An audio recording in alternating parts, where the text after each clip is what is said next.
All right, what's good, y'all? Welcome back to the Onyx Report.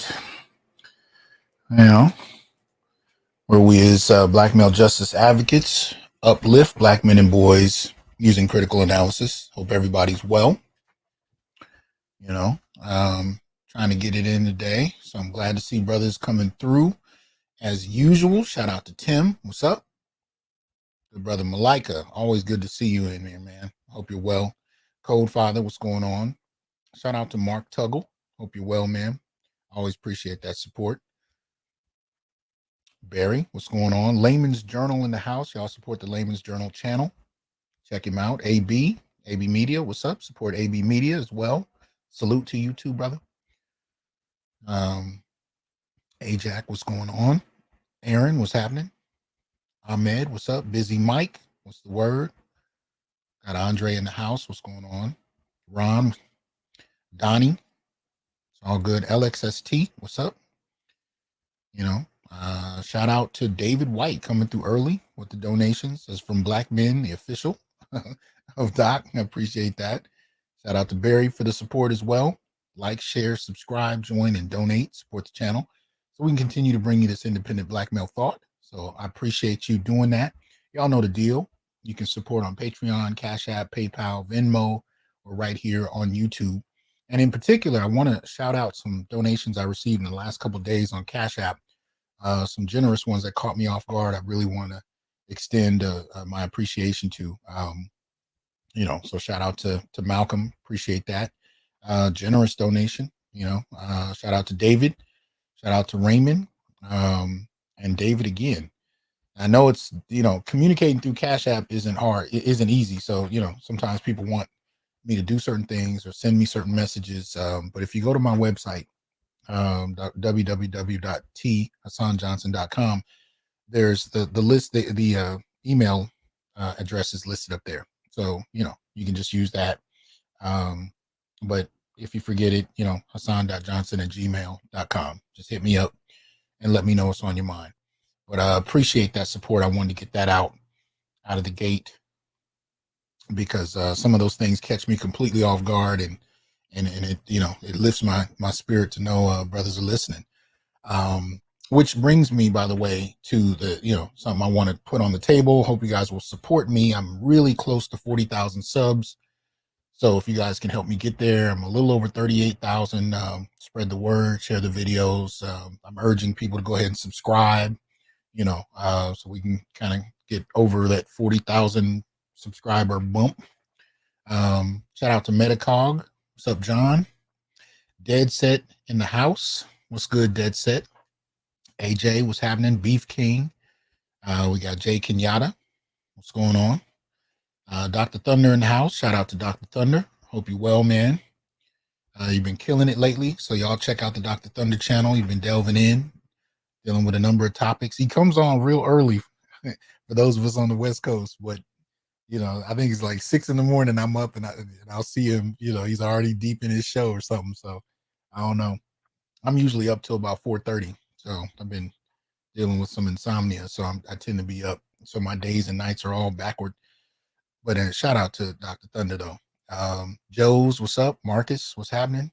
Michael, we got LAPD in the house. H. Rung, I think it's LAPD SWAT. So I don't know if I'm reading that right, but shout out to you, H. Rung. I don't know how to pronounce that, but what's going on? Yeah, so we're going to get into a few things, tonight. I'm going to get a few things off my chest and have a conversation, because I can tell you, I've been really wanting to pivot a little bit. Hold on. Getting a weird sound in my... Okay. Trying to adjust my sound, but I'm getting weird feedback I don't like. So make sure it's not this fan. This might be doing some of that. Anyway, sorry about that. I've been out of it, so I'm trying to get back into the swing, and some of my tech is in some weird places. Shout out to Anya Huckleberry. What's going on? Spain Man, what's up, man? So anyway, I decided, that I wanted to kind of pivot from dealing with certain levels of, looking at women's behavior. And I really wanted to focus more on our critique of the gynocracy as it relates to our everyday lives. And, tonight, I think I'm going to deal with some of that. Because as you know, when you're dealing with gynocratic behavior, it's not limited to women by any stretch of the imagination. Damn, I'm still getting this weird feedback. Hold on. Let me see. Test. Yeah. Ugh. I'm going to have to debug all of this. I think I got some more upgrades in the last few months, or updates.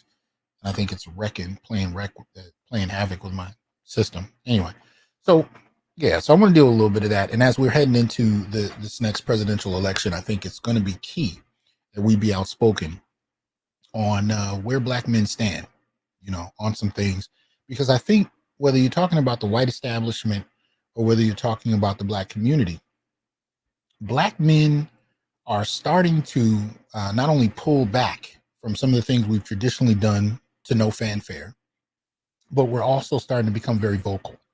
And a lot of people are actually not used to it.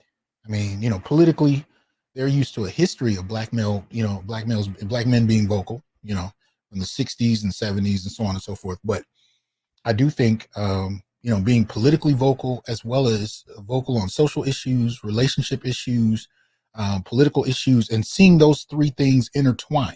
And of course, even religious/spiritual issues, but seeing Black men more outspoken about things in ways that don't require us to just fall on our sword and let others speak for us is a new dynamic that's making a lot of people and some institutions uncomfortable. And I think that's where we are. And when you actually embrace that and you live it, it changes everything. And sometimes it ain't for the better. Sometimes you're going to go through some inconsistency. You're going to go through some, people falling out of your life. You're going to go through, some ups and downs, but that's, that is what it is. When you're transitioning to another philosophy and you're trying to bring that into the reality of your life, there's going to be some instability for a little while until you're able to stabilize it. And I just want us to be aware of that. And I think that's what we're going through on a social level, on a mass level. So, some of that is what's going on, and we're going through growing pains, and I am as well, in terms of what it is I want to focus on and how I want to talk about it. So a lot of times I'll hear about the latest, issue, what happened to who at the Grammys, what did this celebrity say on TikTok? And it's not that those things are entirely unimportant. It's not. It's just, it's not always easy, for me anyway, to kind of look at why I should be paying attention to that. Sometimes I just don't have the patience. But other times, shout out to Dark Power for the Cash App. Other times, you do got to jump in. So it's hard finding that line sometimes. But I ran across something last night on Twitter or X that really sparked me, and it really captured my interest. And listening to my intuition, I'm realizing that that's probably more the direction I'm going to head. Um, I've never really been a political person any more than the average brother. I'm not, you know. But there's a niche area that I think we need to be conscious of, and that is where Black men who are critical of the gynocracy, who are aware, who are red pill aware or whatnot, where they fit politically and socially, right? And I think that's more something I'm interested in. So I'll show you what I mean in a minute. In the meantime, let me get to this. Excuse me. Let me all right. Where are you at? Come on. All right. So as a reminder, y'all know, please make sure you support the book, Solutions for Anti-Black Misandry. Go ahead and check it out. You can find it on pretty much every platform where you buy books. So if you haven't already, go ahead and check it out. I will warn you, they printed it in real small print, so I got to use a magnifying glass. But I don't know why they did it that way. It is what it is. But I do hope the information is useful, and I wanted us to get to a point where we can begin to cite some of our arguments, and have that information, have those citations readily available. And that's one of the reasons I did this book, to make sure that the arguments, in many respects, that we make, we have documentation for, not only published on a reputable platform, but also, reputable citations to go along with those things, so that we can begin to build our arguments on more stable ground, stable foundations, right? Because when you're in YouTube spaces, social media spaces, you can talk a lot of shit, say a lot of things, and we lose the base of where we're getting our information from. So I wanted to be able to document that. So, if you will, support the book, and spread it around, tell people about it. Shout out to Chris for the donation. Says, sorry, I can't listen. We'll catch you on the rebound. Understood. Much appreciated. Shout out to Wrench Turner. What's good with you, man? Says, salute, Doc. Support Black Male Media. Appreciate that. Y'all support Wrench Turner's channel. Go check him out here on YouTube. Even his community tabs, they be having me dying sometimes. So go ahead and check him out. Shout out to Creative. What's good? Shout out to Silent Warrior. What's happening? Good to see you in here. Roguish. What's going on? Forever Blessed. What's happening? D. What's going on? Ghetto User. If I hadn't greeted you, shout out to you, bro. So anyway, let me get to some of the preliminaries. So we're going to start with the sacred Black masculine, and this time, 2 times actually, we have to deal with death. And this is old news in social media spaces, but still got to deal with it. Y'all know that good brother Carl Weathers passed. They say he passed in his sleep. And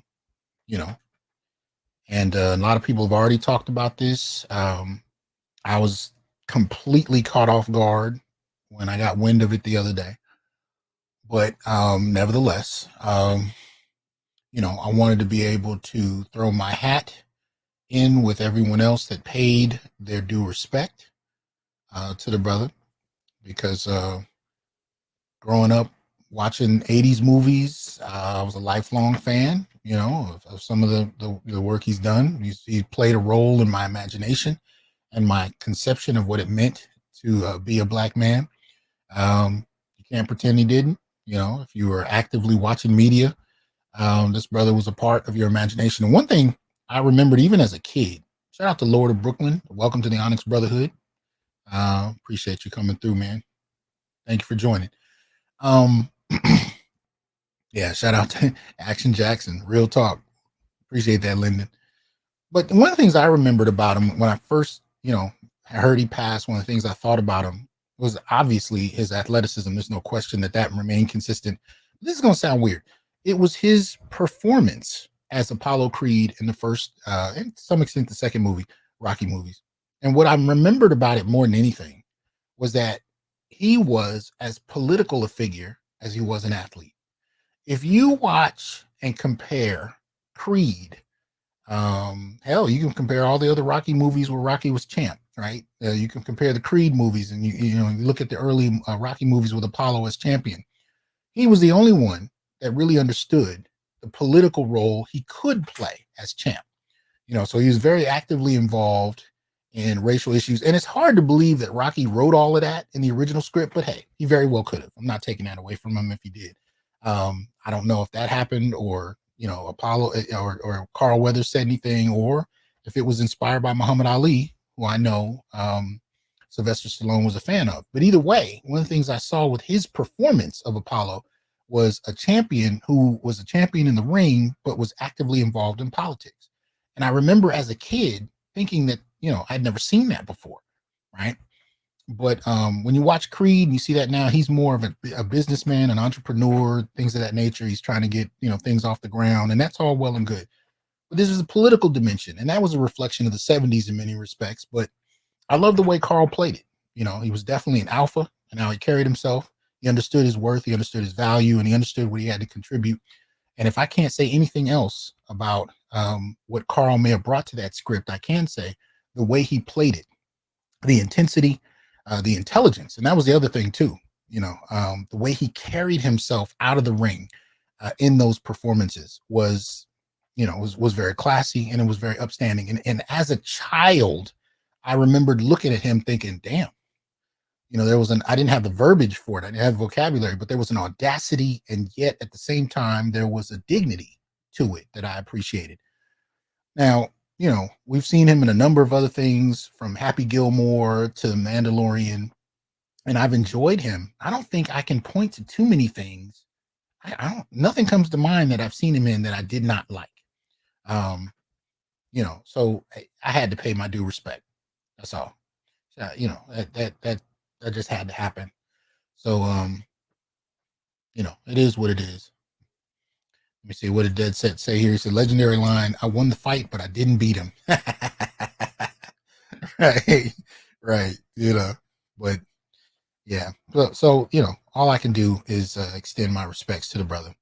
I'm still waiting to find out if they have any more particulars. All I know is they said he died in his sleep. But yeah, man, powerful image in my head as a kid, and maintain a level of dignity all the way through. I know he wasn't particularly thrilled with. I think he wanted to come back in the Creed movies. I wasn't sure how they were going to do it, but I know he was interested in it. And now I kind of wish they'd tried a little harder to do that.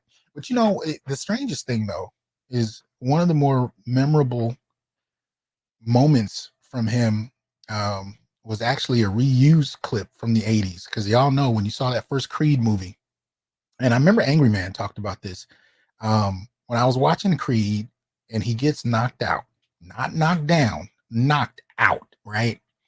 And he starts flashing on his family.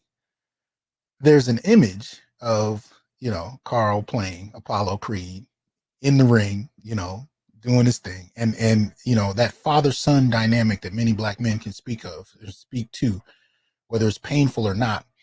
You see this clip of his father, and that's immediately when he gets up in the ring. And that the first time I saw it, it lit me up. And I had this fire in my chest, and every time I see it after, I still do.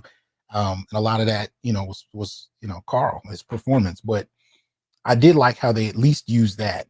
But I'm sad they denied a brother a paycheck, not let him come back in some other form. But anyway, man, shout out to Carl Weathers, man, a true hero. To those of us who grew up without very many, so shout out to the brother for adding in his contribution. The next one that I wanted to briefly acknowledge is, as of yesterday, it was the anniversary of his birth, February 5th, 1995, Trayvon Martin. The young brother was born, and yesterday was the celebration of, or I should say the anniversary of his birthday. It was his birthday. So rest in peace to Trayvon Martin. Shout out to him.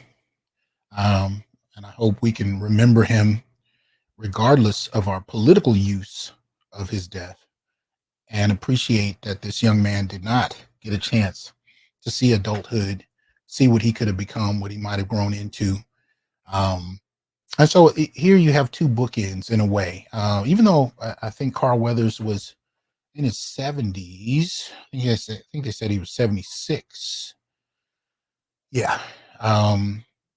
You know, longer than many of us have actually believed we've lived. And there's been a lot of brothers lately passing much younger. But bookends to the extent that, Carl should have been here a lot longer, especially as fit as he was. And this brother here should have been here a lot longer as well, dying at the earlier end of the spectrum.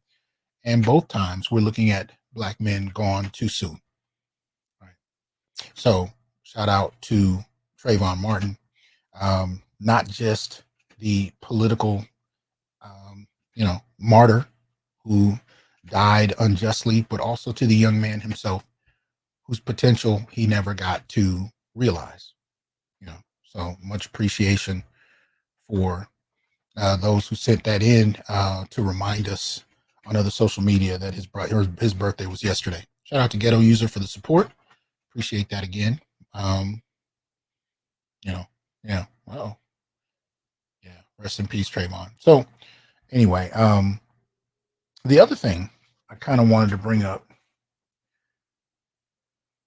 and I can't really play what I want to, man. I really want to play the music, but this is a bit of a public service announcement. I don't really go around advocating for certain apps over others or whatnot, but I do have to say, if you get a chance, crap, here we go.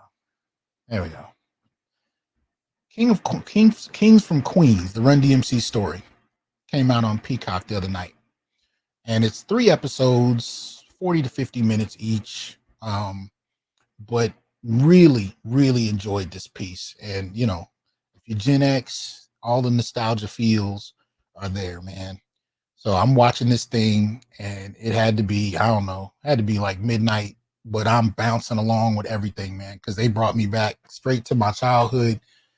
And listening, especially to that first album, but hearing the stories behind it that I never heard, really kind of brought it to me. And not only have I always been a fan, I really, more than anything, I've been a fan. Well, I've been a fan of all 3 of the brothers in Run DMC, but I probably identified most with DMC. Quiet, introvert artist, geek. He's a comic book head. I kind of identified with him right away in the music. I always loved Run's audacity.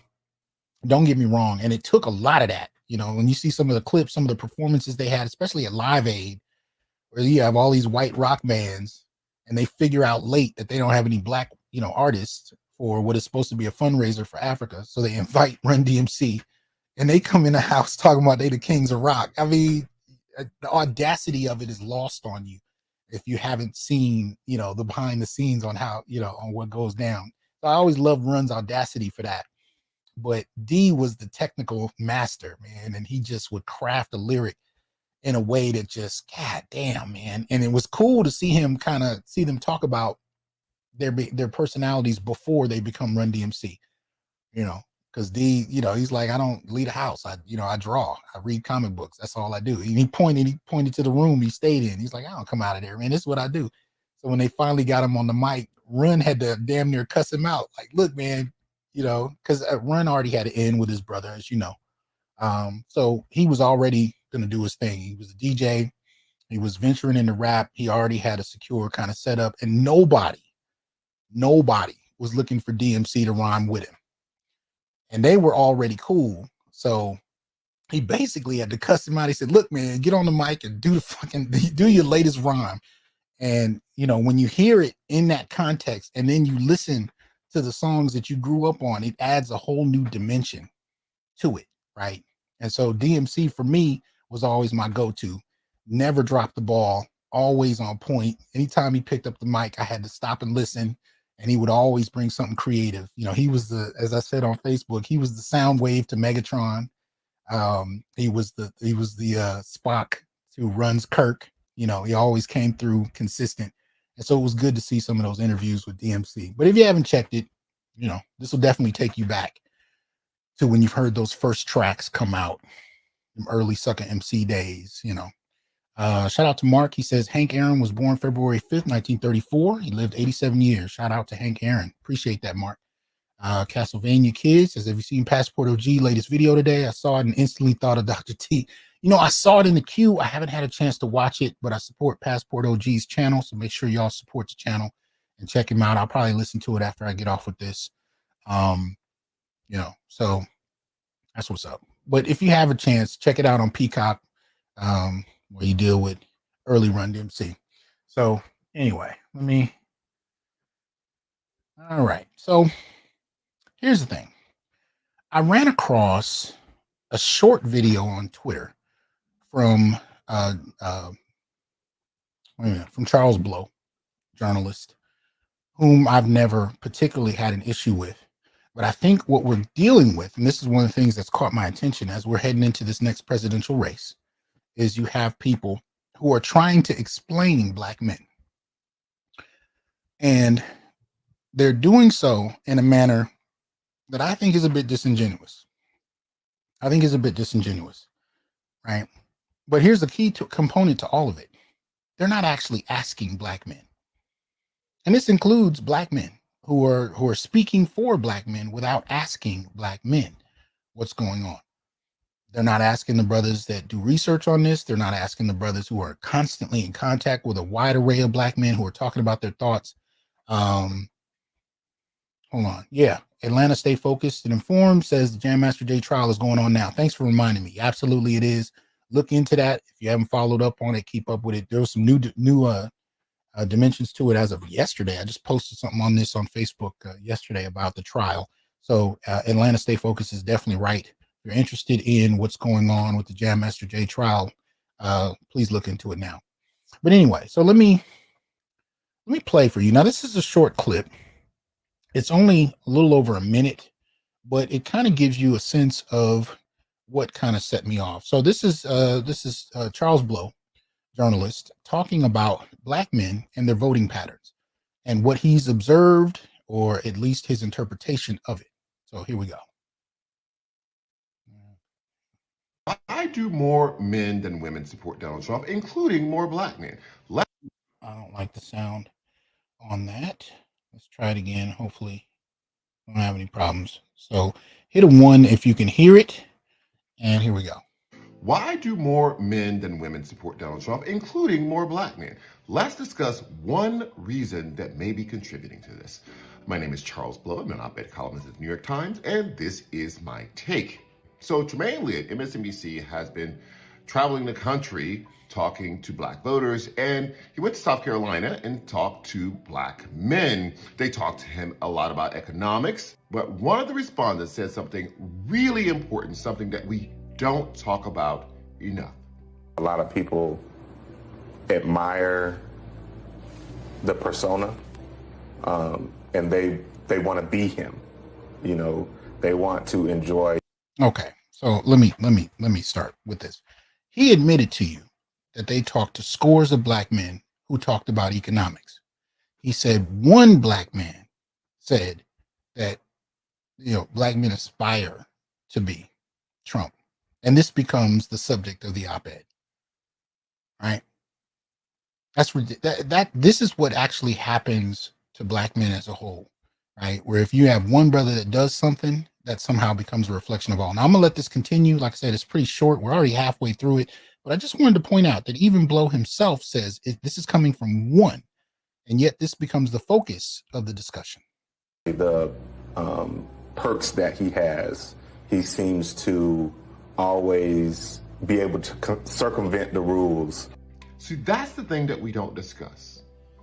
The aspirational patriarchy involved in our politics. For some men, they don't want to contain or correct out of control behavior. They admire it. So what he's saying here is that Black men not only aspire to be Trump-like, but they, you know, revere Trump's masculinity and patriarchal control. And patriarchy for a lot of these people becomes synonymous with oppression. But notice how patriarchy isn't synonymous with oppression when it comes to people needing to eat and men breaking their backs to make sure they do. Patriarchy is not a problem when men sacrifice themselves to protect women, children, so on and so forth. It's not a problem. Patriarchy only becomes a problem when you talk about it in the abstract and you arbitrarily point out something related to Trump and somehow spray that all over black men, right? There becomes this way of gesturing toward a whole group of men and black men in particular, where somehow the only reason they wouldn't vote Democrat is if they aspire to be, controlling, oppressive patriarchs. So first and foremost, I have a problem with the association of patriarchy with oppression. And somehow the inverse that we don't actually ever talk about because they don't admit that there is a gynocracy, but this new gynocratic order that people like Blow are arguing for, even if they don't say it out loud. We don't argue, we don't associate that with any kind of problematic behavior whatsoever.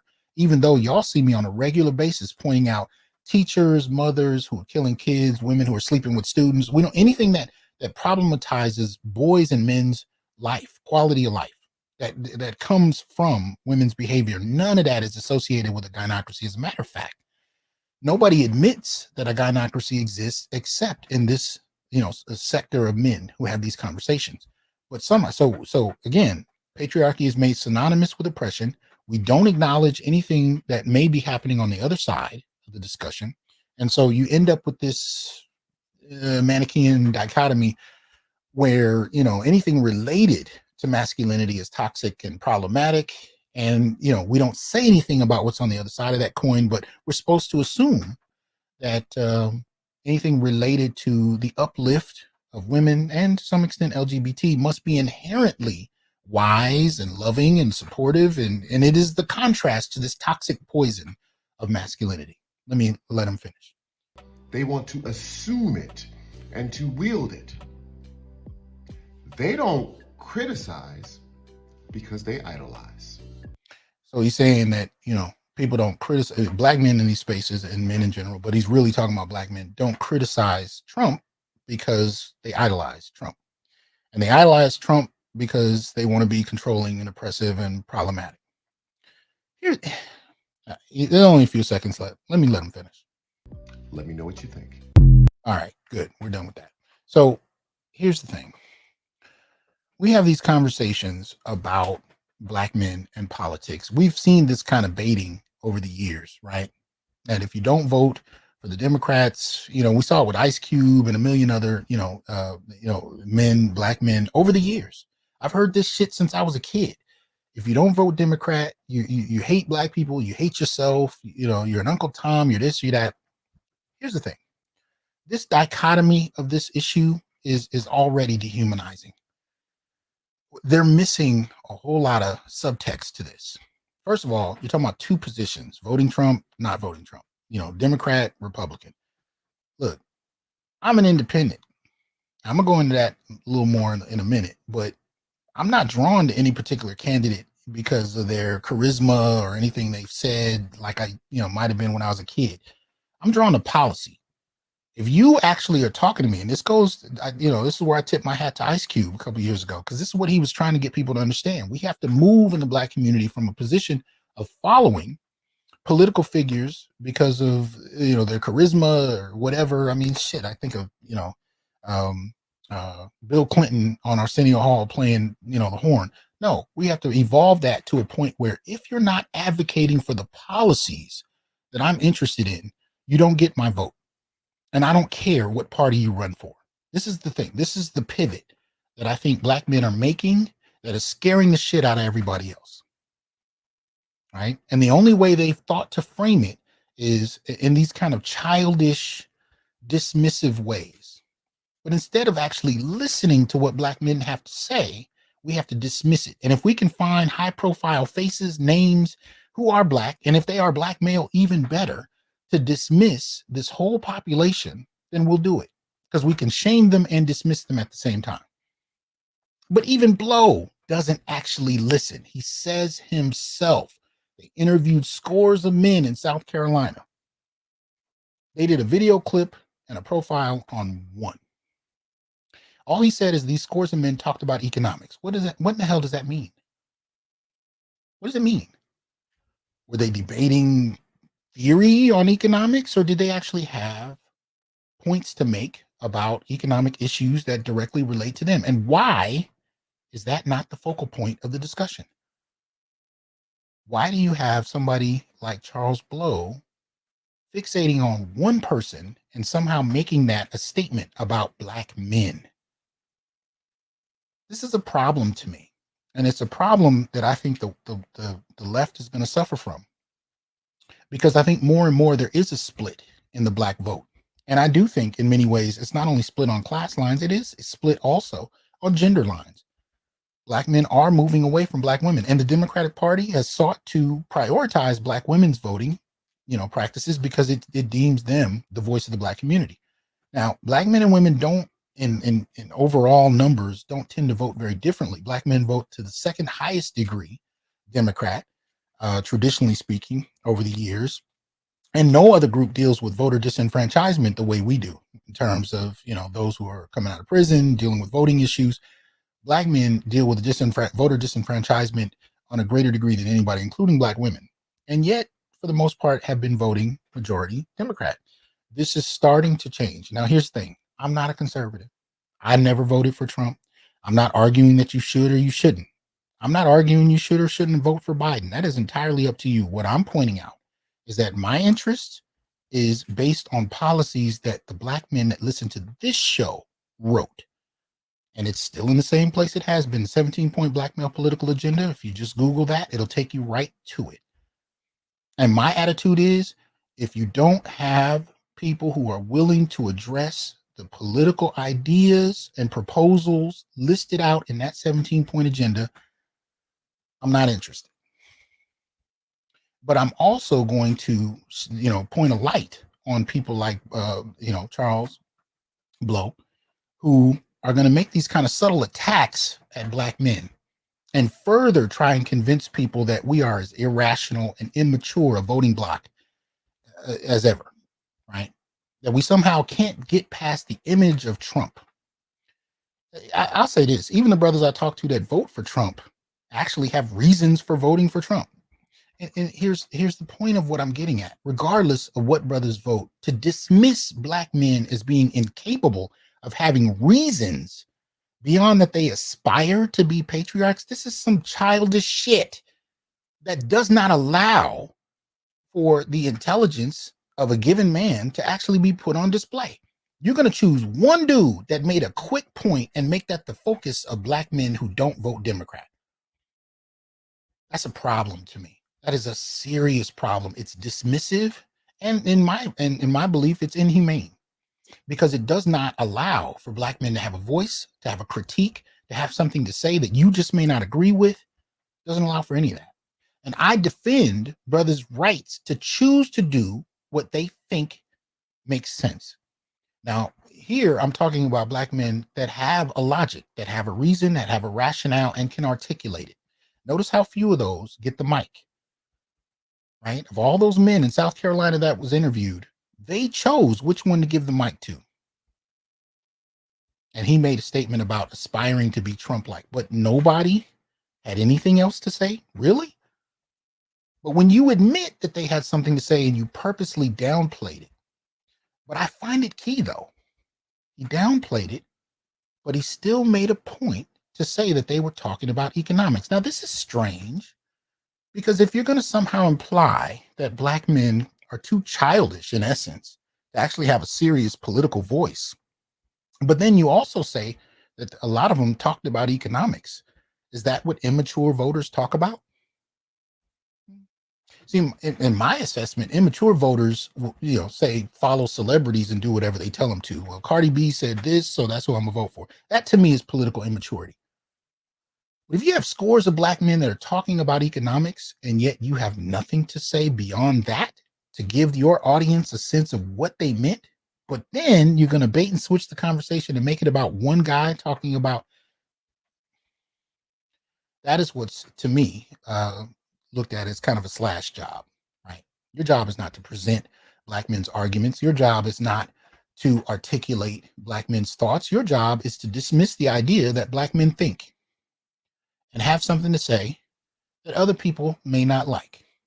I'm going to do this. Again, I'm not good at repetition, which is one of the reasons Y'all don't see as many shows because if I've said it,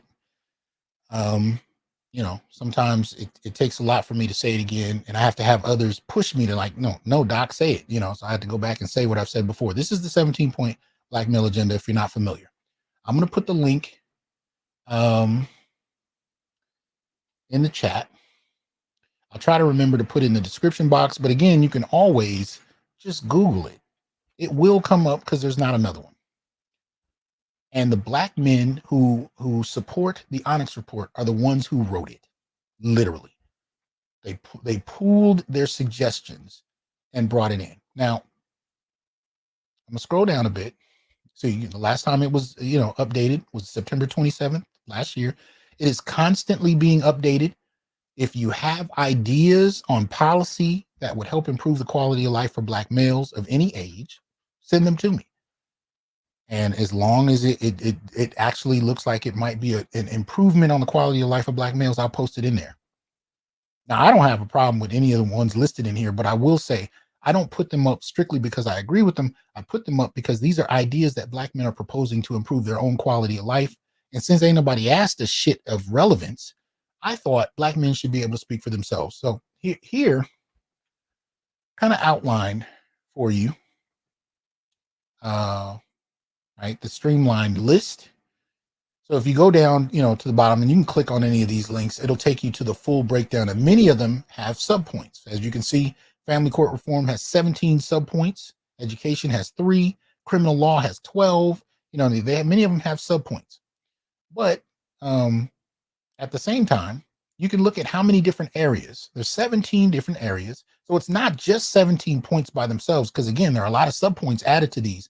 But there are a variety of points that Black men have opined on in regard to what would improve their quality of life. Number 1 was family court reform with the most subpoints. So if you want to tell me what Black men want to talk about, and you want to make it about what one guy said, why don't you look at what scores of Black men have been reporting their concerns to be about? And the biggest concern they seem to have is family court reform, right? Education, affirmative action for Black men, targeted homelessness, targeted unemployment, criminal law reform, intimate partner violence / homicide policy reform, health, targeted treatment and recognition for heart disease, cancer, suicide, HIV campaigning, targeted small business support. And I'm reading these aloud because I have people on, on iTunes and who listen to this show through radio stations. So, that's why I'm reading it aloud, even though you might be looking at it. Social Security and life insurance, family support, paternity leave, reverse voter disenfranchisement. See, we're talking about that. Black male specific reparations, United Nations, and the genocide of Black men or Black males, Title 7 reform, data disaggregation, Black men's rights to self-defense. All of these issues are on the table. And Black men are talking about them. They're refining them. They're sending me more suggestions. They're asking for more. And you take this time, Charles Blow, to talk about one guy in South Carolina that you somehow want to use as a lens to look at Black men as a whole. Okay. And again, I'm not going to let you make patriarchy to be about control and oppression and all of that bullshit. When you talk about men sacrificing for those they care about, nobody has a problem with patriarchy. It's only when you paint it with this Black feminist lens that it's a problem. And the irony is many of the Black feminists that talk this shit actually grew up with some degree of patriarchal influence or sacrifice and have nothing to say about their appreciation for it. But anyway, that's a whole nother show. So that said, right, I just want to point these out. Anybody that's interested in going to them, anybody that has any other ideas they want to suggest, please do so. But I am pushing this. I did it during the last presidential election. I'm doing it now. And the reason I'm doing it is because at the end of the day, right, when you're going to talk about what Black men want and then dismiss what they actually want for what you want to say they want, we have a record. We have a documented living document where you can actually go to it and look at what Black men have been proposing for several years now. And nowhere in this do you see people talking about, I want to be like Trump because I want to be an oppressive patriarch. You don't get that bullshit out of here. These talking points that you're using came up and are being used by people who don't value black men, not only as men, but let alone as human beings. Why don't you actually listen to what black men have to say? Especially as one, right? But this feminist dismissal of black men's voices to foreground people who don't honor black men's very existence is disingenuous at best, right? So I want to put that on the table first. Now, I ran across another statement being made, but this one comes from the right. This is a brother on YouTube. I think his name or his channel name is Black Conservative 24, and he had this is about a 6-minute interview with an older black woman, and I don't remember. Okay, I think I did. I think I did split the audio, so hopefully it won't be a copyright issue. I'm going to play the full 6-minute clip, and I'll stop and pause as we go through it. But so here you have more of a conservative statement being made. Now it is decisively different, which I think is going to cause the left some problems as it relates to black men, because you actually have conservatives that are starting to use certain arguments that cater to the black male vote. Now, whether or not that's going to be successful, whether or not it's going to turn into a whole nother set of problems, it is what it is. But I want you to hear what this woman had to say. Let me get this up here. So this is, again, Black Conservative 24. And I think the title of it is Black Women Flawlessly Exposes Democrats for Destroying the Black Community and Being Anti-America. Here we go. Always a blessing to see and listen to people who understand how dangerous the Democrat Party is. Listen to this. The Democratic Party, they promote black women, particularly if she's a lesbian. Yes. They promote black women who are not even qualified. We have Now, notice she immediately comes out the gate and she's talking about the strategic promotion of black women over black men as a way to disorient and undermine the black community. And I've argued for years that this is happening. It does have merit, regardless of whether or not you like the person talking about it, you agree with them. I do believe this is happening. And it's also something we see in terms of popular media, especially DEI directed media. We see the same kind of dynamics where the push in one vein to make sure that representation in media is spread evenly so that everybody can kind of see themselves on the screen, and that eventually that watered down to a certain subset of feminists and LGBT as the standard for what it means to be represented, and everybody else just kind of goes under the, gets swept under the rug. And black men in particular become just men. We're associated with white men and the same thing because we all have penises, I guess. But anyway, what she's talking about, you can see reflected in different areas. But let's hear her continue. Seen with the diversity, equity, and inclusion, which is really racism, which is really saying, well, black people just, darn it, they're not smart enough, so we have to give them handouts. Exactly. And you're pushing black women who are not qualified. Dr. Claudine Gay of Harvard. Yes. Now the head of diversity at Harvard is also accused, if I have it correctly, of plagiarism. Mm-hmm. And we'll get to Fannie Willis, who was elected as a DA in Fulton County, Georgia. Okay. I actually didn't stop that. So let me see. All right. Looks like I might have some technical problems there. So I apologize. So she basically just kind of goes on with what you heard, right? Now, the problem with this in many ways is that this, I think, is going to be some of the approach of the right. And in my assessment, that's actually the fault of the left. Whether or not black men vote right or not, I'm indifferent to. I don't vote right. Like I said, I don't vote left just because it's left. For me, it's policy based. But I don't get upset when black men choose to vote however they choose to vote, as long as they can articulate their rationale for doing so. And the reason I push for that is because at the end of the day, I haven't seen the quality of life for black men change significantly under either party.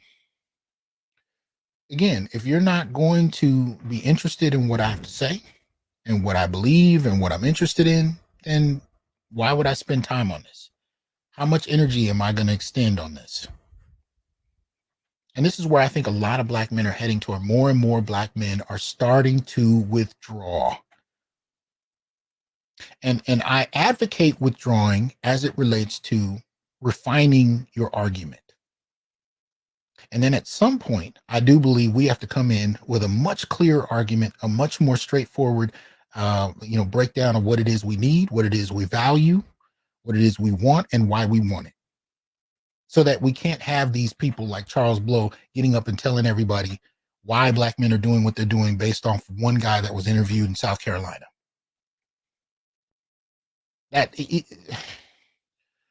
For a journalist of that magnitude, I find that to be highly irresponsible. Highly. I can point to 38,000 subscribers who have made statements on one level or another about where they stand, and they're all over the place.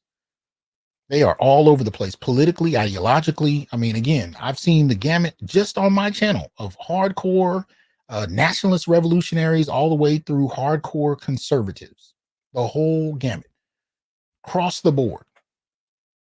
But one thing they share in their experience as black men is a certain treatment in a society, a certain set of policies that tend to work against them, and a certain type of socialization in the community that deeply embeds misandry as a common practice in the black community. And black men across the board are becoming more and more tired of it. I won't give his name, and he's probably listening. Shout out to you if you are. I just had a conversation before my show with a guy on Facebook, and he has his name on the screen. So I've only seen his name.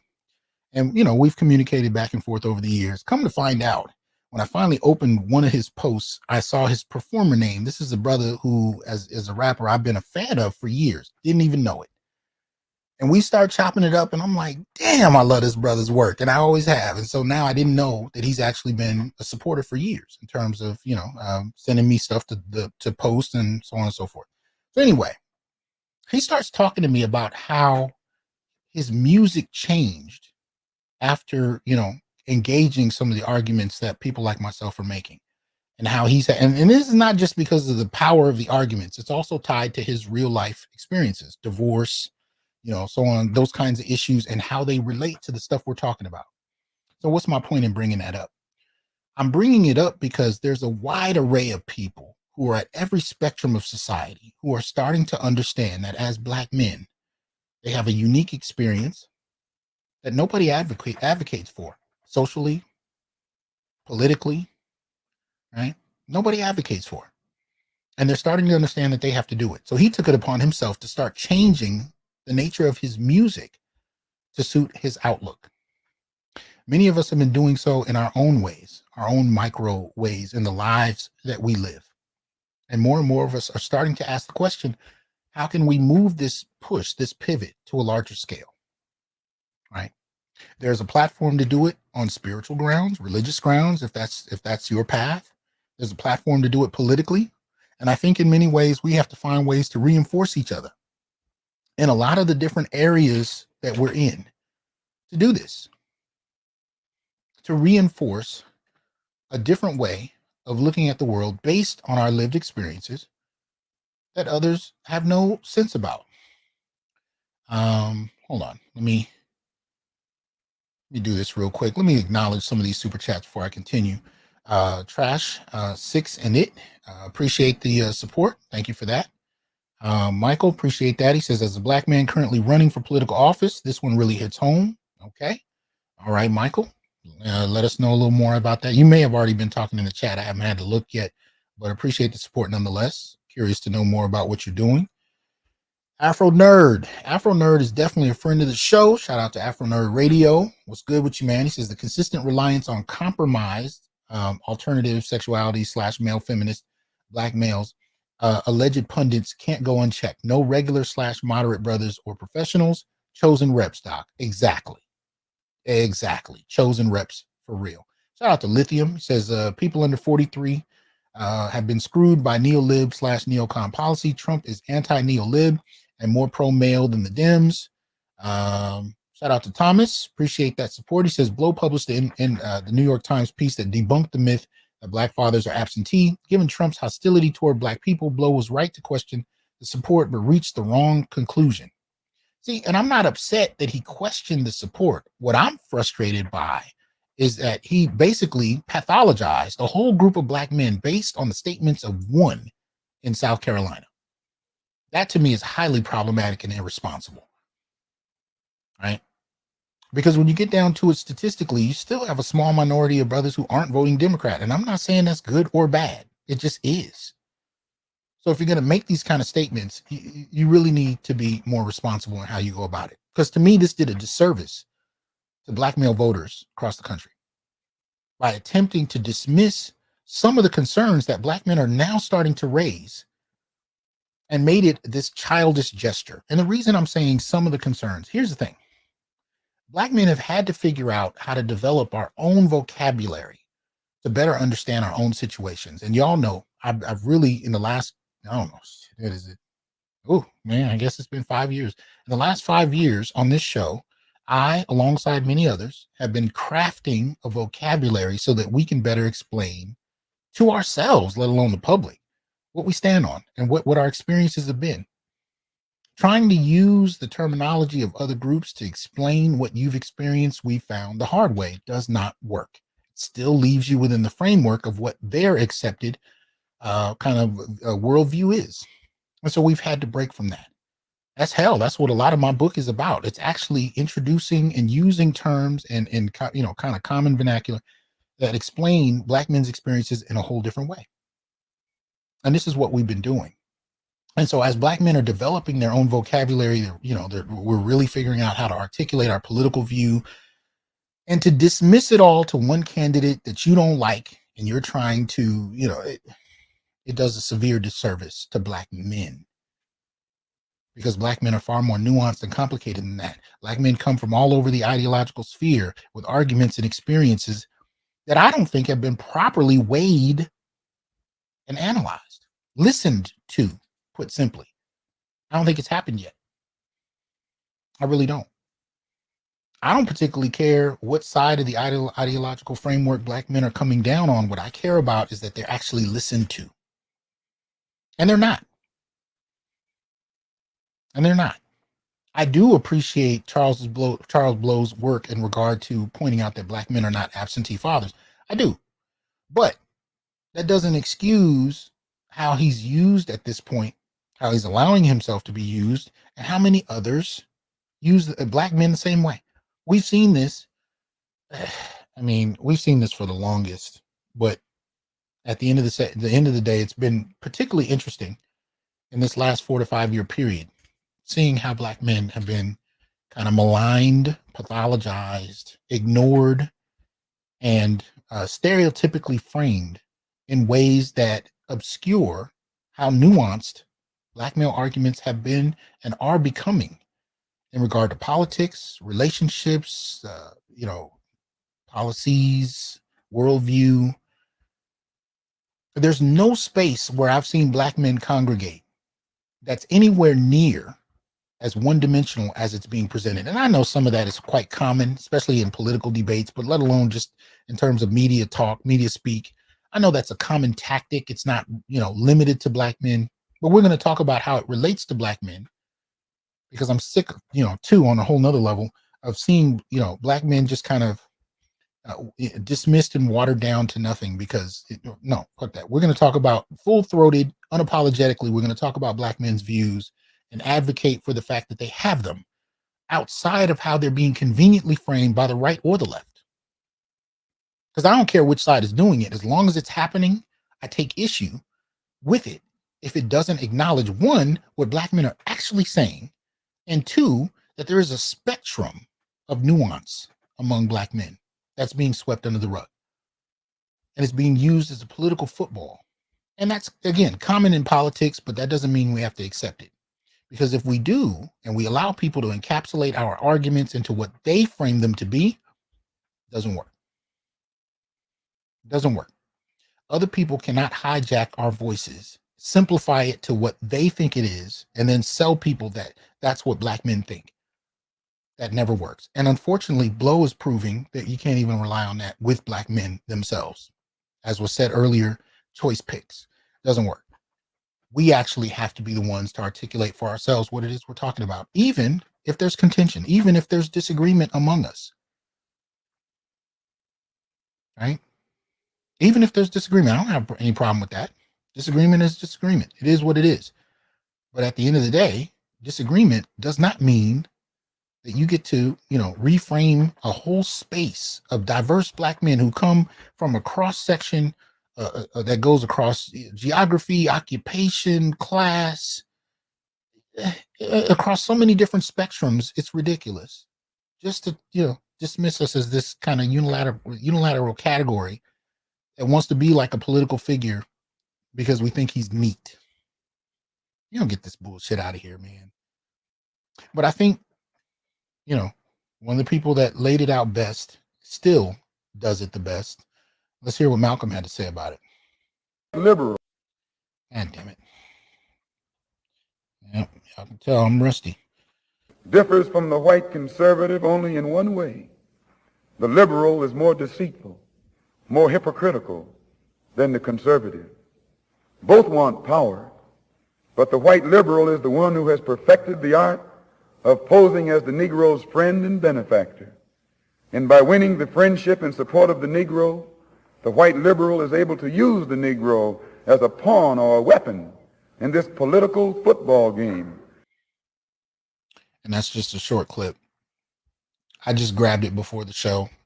If anybody has the longer clip, please go ahead and post it in the show or post it in the comment section so we can definitely hear more of it. But I think that point is still useful because it highlights for us just where and how Black men are still being used, right?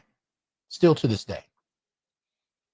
And we don't see it enough. Let me see. Anything else I wanted to jump into before we get out of here? Because this is probably going to be a little bit of a shorter night. I haven't eaten all day, as a matter of fact, so I need to definitely do that. I was going to jump into one thing, but I think I'm going to make this a separate component.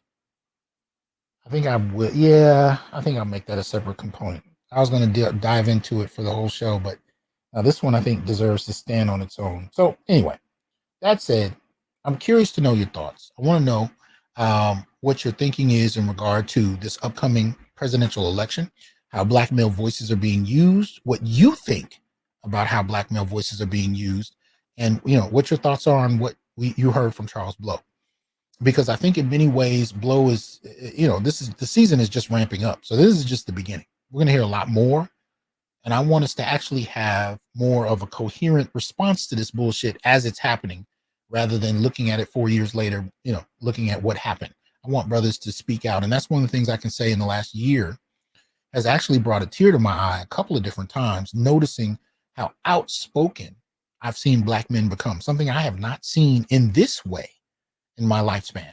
I'm not talking about politics or whatnot. We've seen that, but I'm seeing Black men being outspoken about their, what did Kevin used to call it, their collective self-image. I've seen Black men responding to the maligning of our self-image in media, regardless of who it's coming from, whether it's coming from mainstream society or whether it's coming from Black women-led productions. Black men are becoming way more outspoken, and I'm curious to see how that plays out in this upcoming presidential election.